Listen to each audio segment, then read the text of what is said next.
மாஸ்டருக்கு வணக்கம். அனைத்து சகோதர சகோதரிகளுக்கும் வணக்கம்.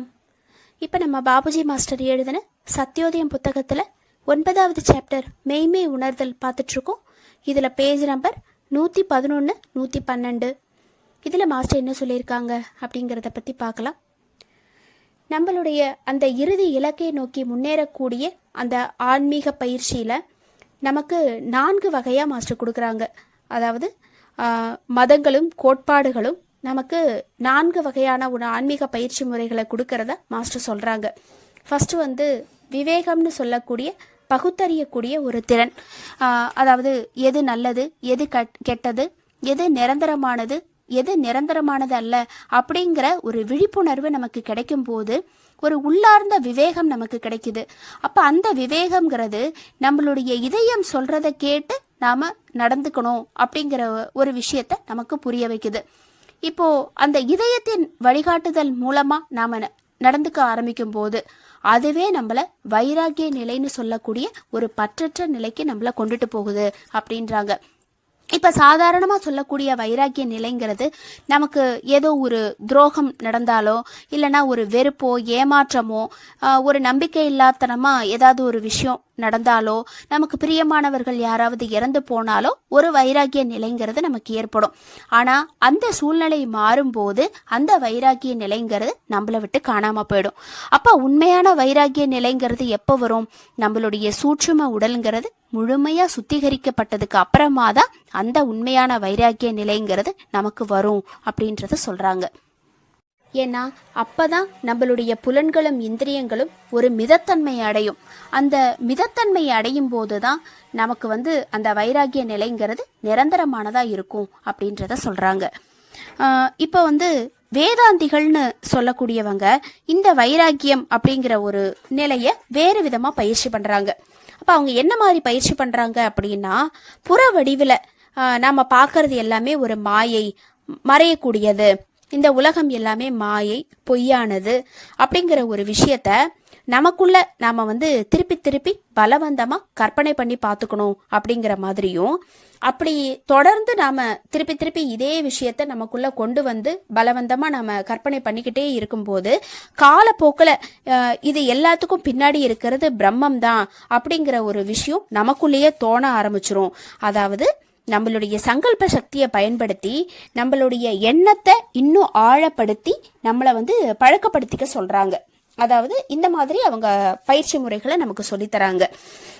இப்போ இந்த மாதிரி நம்மளுடைய தொடர்ந்து செஞ்சுக்கிட்டே இருக்கும்போது நம்ம செய்யக்கூடிய அந்த வெளி செயல்கள், பழக்க வழக்கங்கள் இது எல்லாமே ஆட்டோமேட்டிக்காக மாறிடும் அப்படிங்கிறத சொல்கிறாங்க. இப்போ மாஸ்டர் என்ன சொல்கிறாங்க அப்படின்னா, இந்த மாதிரி வெளிப்புறமாக நாம் செய்யக்கூடிய பலவந்தமாக செய்யக்கூடிய பயிற்சி முறைங்கிறது ஒரு புறத்தன்மை வாய்ந்ததாக தான் இருக்கும். அதாவது ஒருவேளை நம்ம தொடர்ந்து இதே மாதிரி நம்ம பயிற்சி பண்ணும்போது நம்மளுடைய உள்ளுக்குள்ளேயும் சில பிரதிபலிப்புங்கிறது நமக்கு ஏற்படலாம். ஆனால் அது ஒரு நிரந்தரமானதாக இருக்காது அப்படின்றாங்க. அப்போது இந்த மாதிரி ஒரு விஷயத்த ஒரு நடைமுறைக்கு ஒரு சாத்தியமில்லாமல் நாம் பயிற்சி பண்ணும்போது நம்மளுடைய கற்பனை சக்தியாலேயும் அந்த எண்ணத்தை ஆழப்படுத்தியும் செயற்கையாக ஒரு விஷயத்தை நம்ம பயிற்சி பண்ணும்போது இதுக்கு ஒரு ஆதாரம் அப்படிங்கிறது இருக்கவே இருக்காது. அப்போது இந்த மாதிரி நாம் இந்த விஷயத்தை, அதாவது ஒரு விவேகத்தையும் வைராக்கியத்தையும் நாம் ஆராய்ஞ்சு பார்க்குறோம் அப்படின்னா இதெல்லாமே உண்மையிலேயே ஒரு வழிமுறைகளே கிடையாது. இது அந்த ஆன்மீக பாதையினுடைய வழிமுறைகளில் ஒரு பலன்கள் தான் அப்படிங்கிறத நாம் புரிஞ்சுக்கலாம் அப்படின்றத சொல்கிறாங்க. அதாவது விவேகம் வைராக்கியம்னு சொல்லக்கூடியது மனதினுடைய ஒரு நிலை.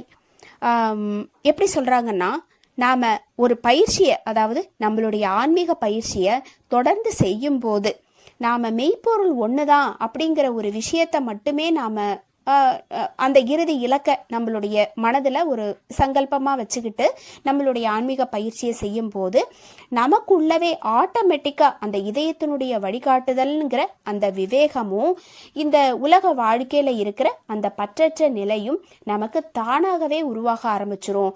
இதுக்காக ஒரு ஃபோர்ஸ் பண்ணி பலவந்தப்படுத்தி எந்த ஒரு விஷயத்தையும் நாம் செய்ய வேண்டிய அவசியம் இல்லை அப்படின்றாங்க.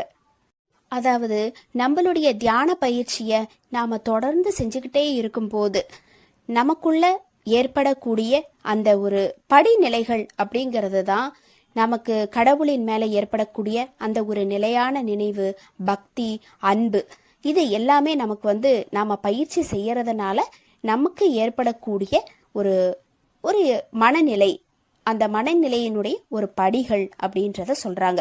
அப்போ இதுக்காக வெளியிலேருந்து எதையும் புறத்தன்மையாக நம்ம பயிற்சி பண்ண வேண்டிய அவசியம் இல்லை. மெய்ப்பொருள் ஒன்று தான் அப்படிங்கிற ஒரு விஷயம் மட்டுமே நமக்கு போதுமானது.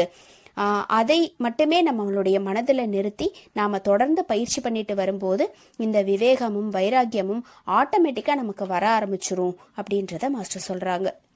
நம்மளுடைய புலன்களும் இந்திரியங்களும் முழுமையாக தூய்மையாக்கப்படலை அப்படின்னா நமக்கு உண்மையான விவேகம் அப்படிங்கிறது நமக்கு உருவாகாது. இந்திரியங்கள் அப்படிங்கிறது நம்ம மனதி, அதாவது புலன்கள் மூலமாக தூண்டப்படக்கூடிய அந்த உணர்வுகள் அப்படிங்கிறது. நம்மளுடைய மனம்ங்கிறது ஒரு சரியா சீர்பட்ட நிலையை அடைஞ்சதுக்கு அப்புறமா அது ஒரு ஒழுக்கமடையுது. அதுக்கப்புறம் நம்மளுடைய அகங்காரமும் தூய்மையாக்கப்படுது. இப்போ இந்த மாதிரி நிலைகள்லாம் நமக்கு கிடைச்சதுக்கு அப்புறமா அந்த விவேக நிலைங்கிறது தானா உருவாகுது. அப்போ உண்மையிலேயே விவேகம் அப்படின்னா என்ன? நம்மளுடைய விரும்பிய பலனான அந்த மெய்ப்பொருள், அதை நோக்கி நாம போகும்போது நமக்கு கிடைக்கக்கூடிய அந்த ஒரு பயிற்சியினுடைய ஒரு விளைவு தான் விவேகம் அப்படிங்கிறது. இப்போ அடுத்தது வேதாந்திகள் சொல்லக்கூடிய அந்த இரண்டாவது சாதனைங்கிற அந்த வைராகிய நிலைங்கிறது அந்த விவேகத்தினுடைய ஒரு பலனா ஆட்டோமேட்டிக்கா நமக்கு கிடைக்குது. அதாவது எது அந்த இதயத்தினுடைய ஒரு வழிகாட்டுதல் மூலமா நமக்கு எது நல்லது எது கெட்டது அப்படிங்கிறது நமக்கு தெரிய ஆரம்பிக்கும் போது, அப்போ பரம்பொருள் ஒண்ணுதான் நிலையானது அப்படிங்கிற ஒரு பகுத்தறிவு நமக்குள்ள வரும்போது ஆட்டோமேட்டிக்கா மற்ற பொருட்களுடைய உலகாதாய பொருட்கள் மேல இருக்கிற கவர்ச்சிங்கிறது நமக்கு குறையுது. அப்போ அந்த விவேகத்தினுடைய ஒரு பலனா நமக்கு வைராகிய நிலை அல்லது பற்றற்ற நிலைங்கிறது நமக்கு தானாவே உருவாயிடுது அப்படின்றாங்க.